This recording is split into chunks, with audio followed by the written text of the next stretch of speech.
থেকে ঘটনা সংঘটিত হয়েছে। আজকে সাংবাদিক সম্মেলন কেন?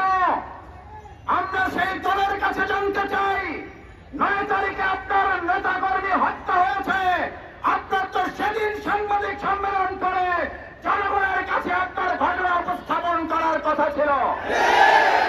আমরা মনে করি, জনগণ মনে করে আপনারা আপনাদের অপকর্ম চাপা চাপা দেওয়ার সব চেষ্টা ব্যর্থ হয়ে যাওয়ার কারণে জনগণের তোপের মুখে করে এখন আপনারা মানুষের সামনে এসেছে।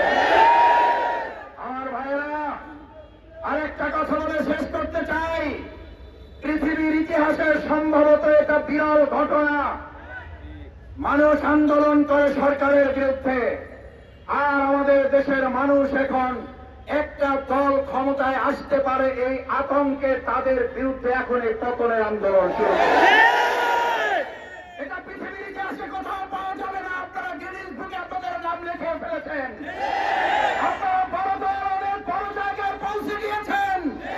আপনারা ক্ষমতায় যাবেন যাবেন না তার আগেই জনগণ আপনাদের পতনের জন্য রাস্তায় নেমে গতকাল রাতে গোটা দেশ বিক্ষোভ করে। আমরা জুলাই আগস্টে যে স্লোগান শুনেছি, গত রাতে বিশ্ববিদ্যালয় স্কুল কলেজগুলোতে সেই স্লোগান শুনেছি। তারপরে আপনাদের প্রোগ্রাম থেকে এখন জয় বাংলা স্লোগান হয়।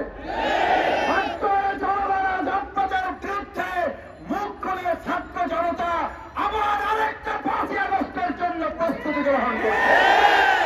সতর্ক হয়ে যান, দেশবাসীর কাছে ক্ষমা চান, অন্যায় অত্যাচার চাঁদাবাজি সন্ত্রাস খুন ধর্ষণ বন্ধ করুন, না হলে 5ই আগস্টের মুখে আবার আরেকটা দেশ ত্যাগের ঘটনা ঘটতে অস্বাভাবিক কিছুই হবে না। সম্মানিত ভাই এবং বন্ধুগণ, বাংলাদেশ জামায়াত ইসলামীর সেই আন্দোলন সংগ্রামের মধ্য দিয়ে একেবারে সুষ্ঠু নিরপেক্ষ অংশগ্রহণমূলক নির্বাচনের জন্য আমরা জনগণের পাশে থেকে এগিয়ে যাই, সেই প্রত্যাশা ব্যক্ত করে আমার কথা শেষ করছি।